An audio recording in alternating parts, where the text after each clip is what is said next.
What is up, guys? Wraec is here with a video, and today with another episode of the Amazon series. Yeah, we've actually got a ton of stuff to do. Starting off with a little report, I've managed to upgrade Carry to 10 star, mainly because of the New Year's celebration event and the shop. In the shop, actually, you can buy Dark 6-star puppets here for gems, 1800 gems for Dark 6-star puppets, quite reasonable, and if you have an account like mine that mainly builds dark heroes, yeah, well, in that case, that is really helpful. Actually saved us quite a bit of time, and now we have Carry at 10 star, and the good thing about 10 stars is you can use them as tenants, and while the stats that she provides are not that impressive, every hero that you put in here provides the same speed. Doesn't matter if it's a 10 star, if it's an E5, a V4, or the biggest tree tenant that you have. It's 31 speed for this slot. So this Carry alone gives us 31 speed, and that is her main purpose here. And with that we get 79 speed actually from our home here. And that is quite a lot actually. Beyond that, we got some more stats from the Aspen. Aspen actually now V2 plus the good part of the attack upgrades for V3. So gives us 65,000 attack. We could get some more out of that. And we should actually. I will just have to check which artifacts do we actually have equipped. We have the crown here. I think that's still quite okay. I hope we get some more flag chest. I don't want to go for flag chest, but if we get some flag chest, we might just build a dark flag. Or alternatively save them and prepare for Star Swordsman Mockman by building a Transcendence flag. Would be an option as well, but I tend to say we build a dark flag because we can use Mockman when he's a Transcendence hero. We can use him in campaign, and then I would rather have like the crown on him or something like this, as seems more reasonable to me. Next thing that we want to do, Mockman, swap, and you know the drill, soul purification. I want to get a better roll already in preparation for Star Swordsman Mockman. Faction Rule will be useless then. Right now this roll is actually kind of good. Faction Rule is not a bad stat if you have a regular hero that is not a Transcendence hero. It does do nothing for Transcendence heroes, but Faction Restraint buffs are very powerful for normal heroes, so it's kind of nice. Still, let's look and see if we can get a better roll.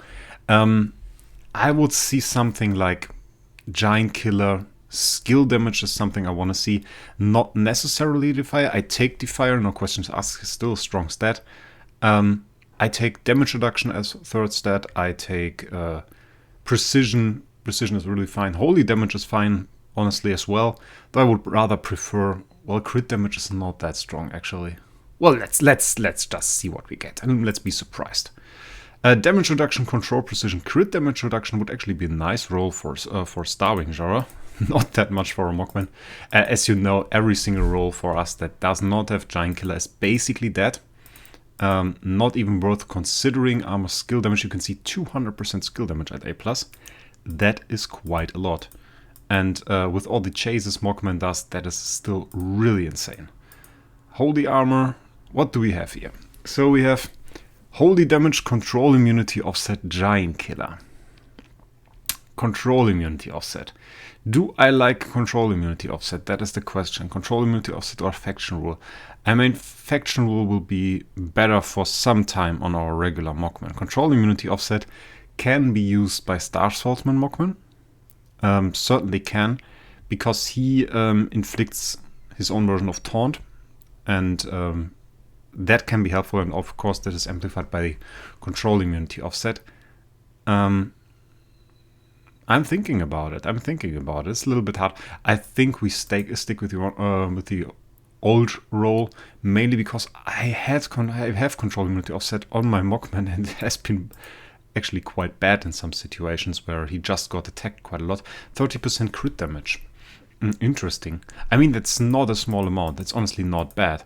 I thought about the crit damage roll, and they always seem so low. But crit damage here is kind of interesting. The reason I think that it's low is like if you compare those to the imprints, like precision is lower than the precision imprint that you can get, while skill damage is a lot higher, for example. It's quite interesting how that behaves with high awakening stat copies. Crit damage reduction. Not worth going for. Factional divine block precision, no. I don't get too many giant killer rods, I have to say, nowadays. It's quite bad, actually. I mean, we are just rolling away all the hammers we have. Now we have... Oh, control precision, skill damage, giant killer. I think that's a lot better, actually. It's giant killer, skill damage. That is an insane combination. We talked about control precision. I'm not sure, actually, about the control precision of the Taunt of Mockman. We would have to check that. I'm not sure about that. In any way, the combination of giant killer skill damage is better than all of those stats combined. So that alone makes it worth taking. We have to check for the control precision. We might as well do that right now before going on. Actually made a ton of videos on Mockman, but just can't remember how high that control precision actually is. 70% chance to inflict taunt confrontation. So 70% chance for his taunt, and everything below 100% can make use of control precision.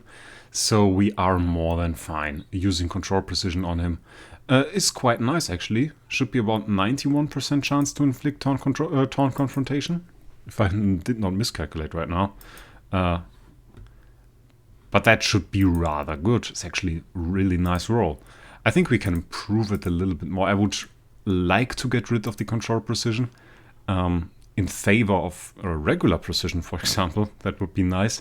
And of course, I mean, Defier just looks nice. If you get like Giant Killer Defier skill damage, that certainly is a beautiful roll. Let's see what else we can do. Skill damage, block holy armor, definitely not.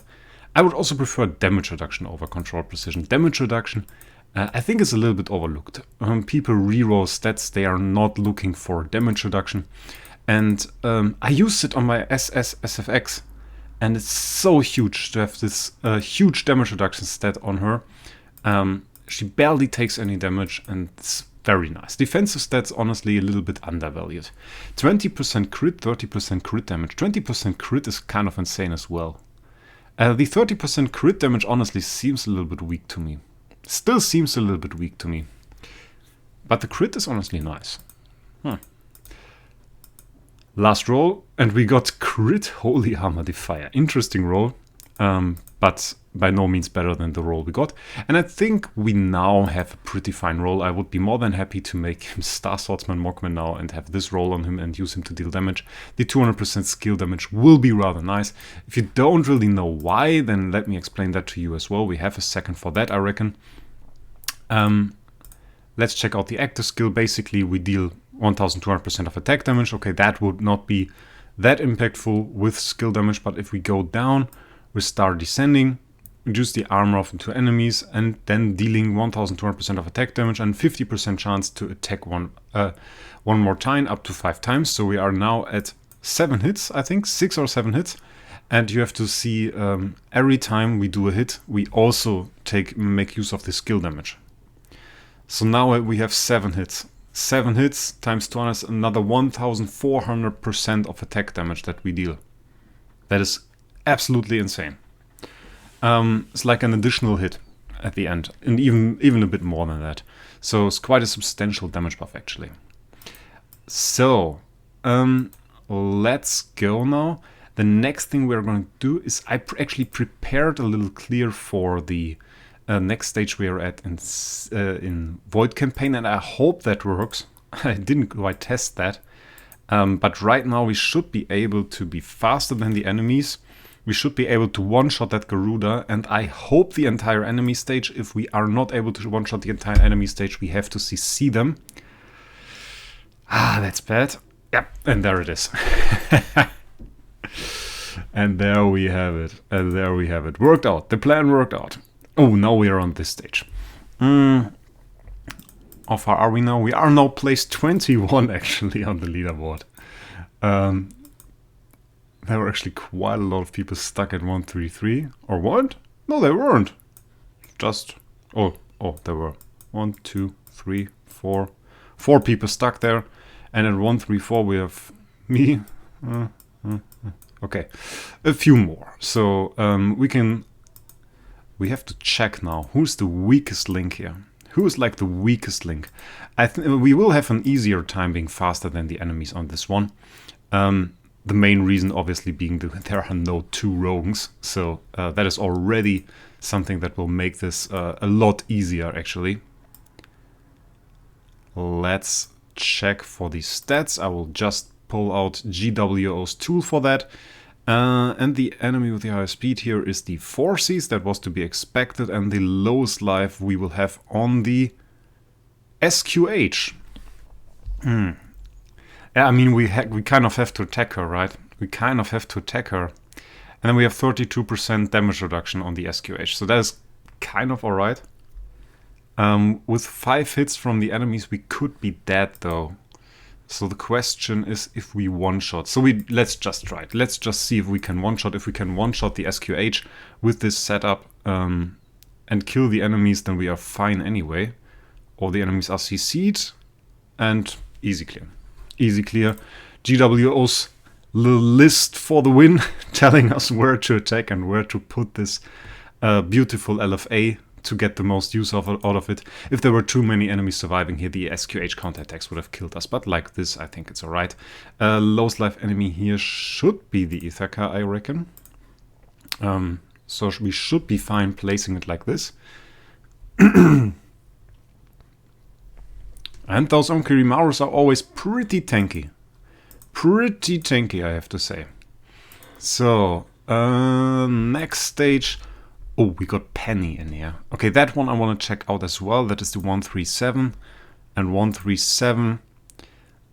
Sire's fastest, that was to be expected. And lowest life is actually Sire as well. And we got damage reduction 32% on the size. The Unimax could be a problem. I don't want the pennies to attack. I definitely don't want the pennies to attack. We will attack a Sire. We want the extra damage and then we will see if that works out. If those Sires are faster than we are, that might be a huge problem, okay? That is bad, but not too bad. Okay, yeah, we got the clear, nice. Could be quite a dangerous stage if those pennies ever attacked, but the advantage that we have is we can control them, we can lock them down from attacking, we can check what they do, we can keep them a little bit in check, I want to say, and that is rather fine. The Ignis on this stage is super tanky. Super tanky.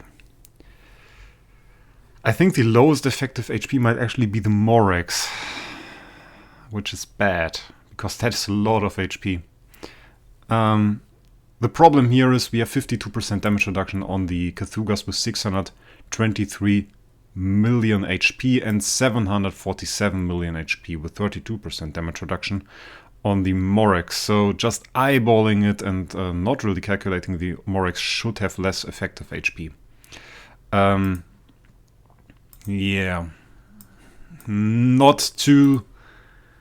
Don't have too high hopes for that one, actually. We have damage over time from the Cthulhu's, which is bad. We got the kill. Getting a kill is good. So that could have gone better. If we got the full CC of the stage, that would have been actually better. But we can kill a Wraec, so that is good. That is really good. Now we can get the Oracle. That was actually kind of nice. I mean, that was kind of close. We could kill the Ignis, so that was good. That was a really good attempt. That was pretty promising, actually. Didn't quite get the CC on the Cthulhu here. Yeah, that is too much. We need to get some CC. We need to get some CC. Keep the Ignises from healing. But if we get decent CC, that was nice. That wasn't too nice, but that's looking... Oh. And then we get hit with a big hit from the Cthulhu. Yeah. I'm not quite sure. I still think the Wraec is more dangerous than the Cthulhu, actually. Oh, that was bad. That was bad. First hit probably not critting here. Yeah, now we just get murdered. I think we give this a few attempts. We already made should be way up on the leaderboard now. So that's pretty cool. And there it is. And there is the clear. Actually, LFA just carrying us through here. Ooh, another triple rogue stage. That's not what I like to see. That is not what I like to see. Those guys are probably pretty fast. Damage reduction value 62% on the Rogans with 32% on the Pandas, but Pandas have around 170 million more HP. 180 million to be correct. Well, not to be precise, but I think it's 175. Okay. Hitting a Rogan didn't work out too well for us last time. I think we are going to follow the same strategy as on the Garuda and try to hit the backer. Oh, they are faster than we are. They are faster than we are. That is a problem, guys. That is indeed a problem. So we don't have a good way to fix that. We don't have a good way to fix that right now. Do we have any chance of surviving the first round, I ask myself. If the Pandas aren't faster, no. They take off 2 layers of unbending will with 1 hit. We can try damage reduction, but I reckon we don't have the damage then to actually kill those enemies. Yeah, let's try it with damage reduction. And I don't think that has a high chance of working, actually. We could try Rui, but Rui didn't work on the Garuda stage as well, because that was just... Oh! Damage reduction worked, but we didn't have the damage actually to go through. Yeah, well, didn't work too well. Didn't work too well, and we can't really hope for our Horrify to stick on the enemies, considering there's just nothing else that we inflict on them. They don't have any other debuffs, so they will always purify our Horrify on the next round. If we had like an MFF or something in there, chances are that we might be able to actually do something here. Yeah, the damage is... We just don't have the damage, right, with that. That's bad. That's bad. We could obviously go for... Not that. Oh, we don't have privilege card. I should probably buy another privilege card. Privilege card is really important if you want to do anything really on an account like this. I mean, we can go back to precision, but then we don't really have the HP values. We can get some minor upgrades. Let's get some minor upgrades. We can upgrade the stone, quick upgrade. If you didn't try that, we can go to the max stone instantly. Let's do that. And it's crit HP, so it will give us some HP, which is fine. We have a stone here, we have a stone here, we have a stone here. Do we have a stone on the armor? Okay, we don't. So instant upgrade here, quick upgrade. Bam, next stone. Crit HP as well. It's probably not bugged, right? Is it crit HP every time? The probability for us to actually get crit HP stone 2 times in a row is so low. It is so low. So probably the stuff is bugged, I reckon. Let's do a quick gear upgrade as well. There's some small stuff that we can do. We don't really need that. We can forge it, right? Let's forge that. 1 piece of 6-star gear. Another piece of 6-star gear. All for the armor now. With the armor we can get some more tenant stats. We can get some more tenant stats out of the carry.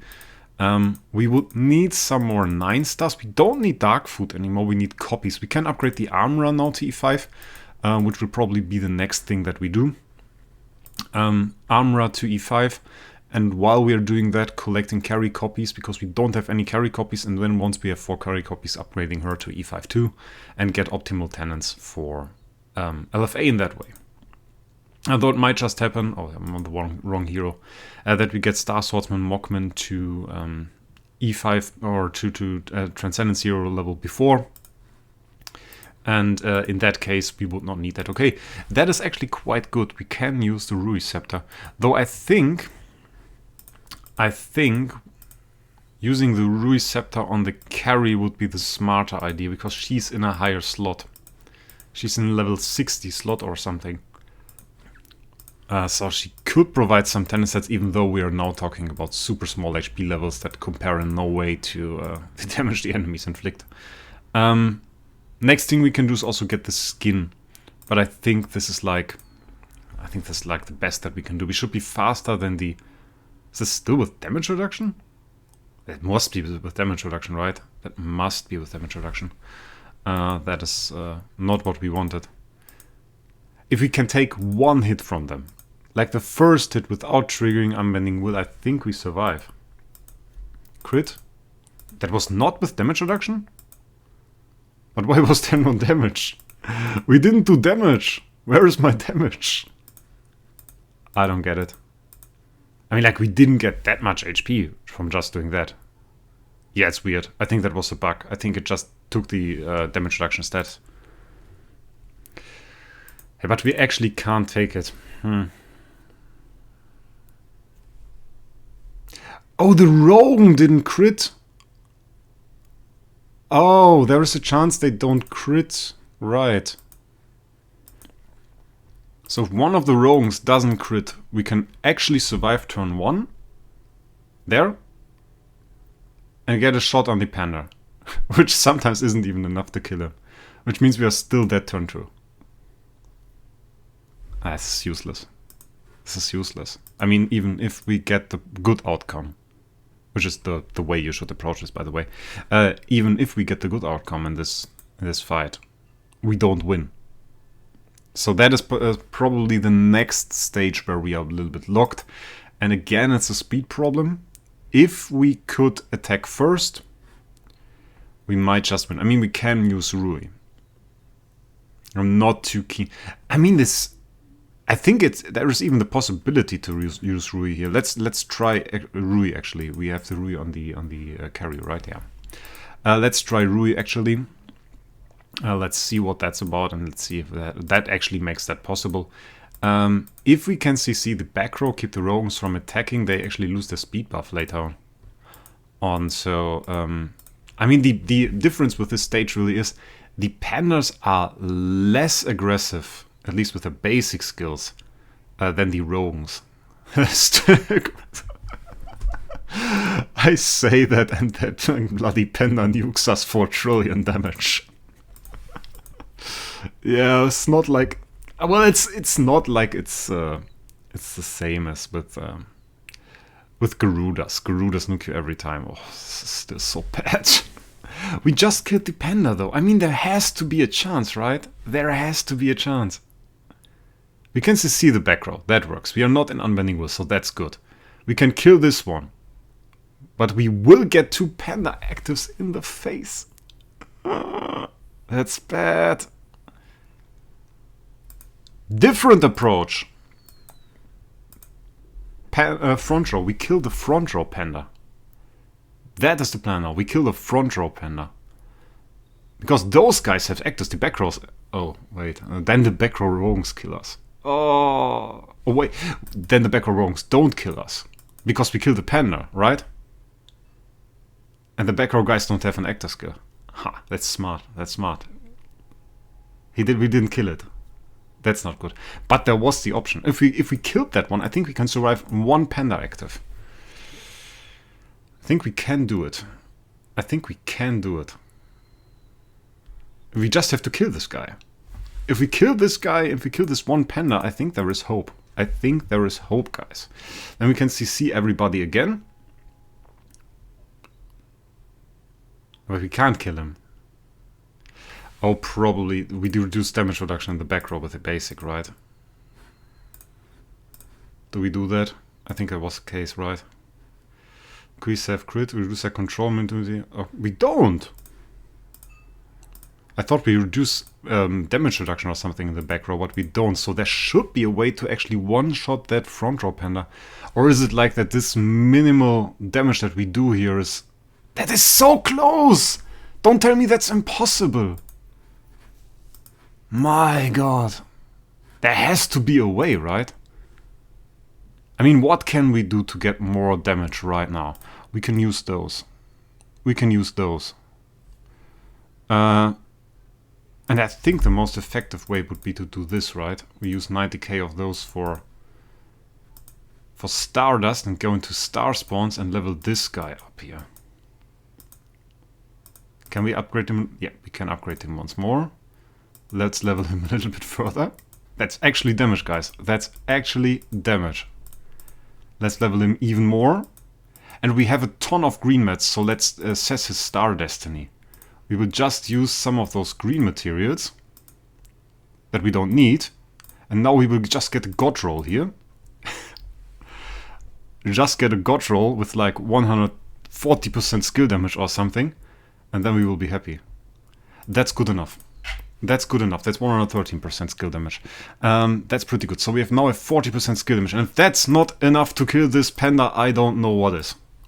I don't know what is. So let's give this a try. Come on. Come on. That panda in the back row is attacking. That's actually a rip. That's actually a rip already. We can kill this panda. We just didn't crit here. The panda in the back row is not allowed to attack. Otherwise we will have an active... or... well... holy hell, we got hit by a rogue there. We didn't get any good attempts. We need more CC. More CC. Come on. A good attempt. Let's go. One of the rogues attacked. So we are into Unbending Will. That's bad. We need our Unbending Will. Not to destroy this rogue, but we need our Unbending Will actually to survive the one panda active we plan to take. That doesn't work out. We need a good attempt. And just now we did not get that yet. But the good thing is we do like one attempt in 5 seconds. So the option is there actually to beat this.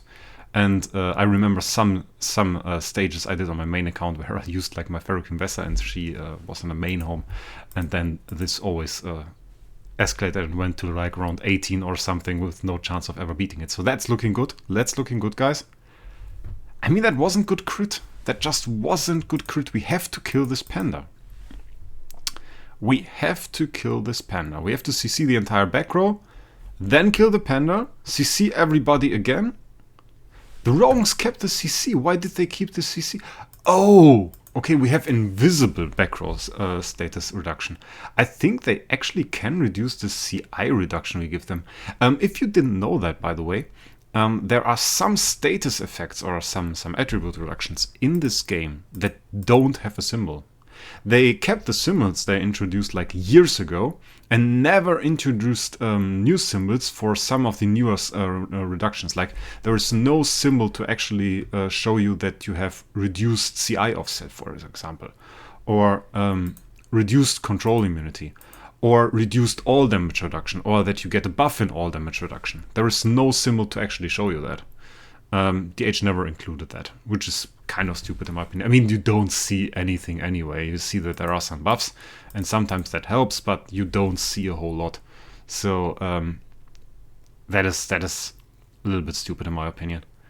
Okay, somehow we don't even get close to the damage we had before, which is interesting, considering we have more damage now. But there was just no good attempt at it. And this is like the point, when I usually get to this point, I sit here for like 3 hours. But this video is already 28 minutes long, which is longer than it was intended. So I would say this is second to last run, and then we will stop this. Panda actually, I have one more idea. Panda is actually reducing our precision. So let's use attribute reduction purify. Should give us a bigger turn 2 active. Two more. Let's see. See? There it is. And we want to purify that. Ha! We got it! We got it! But probably, or is it enough? Okay, we got another kill. We got a CC. Got a kill, and there it is! There it is, guys.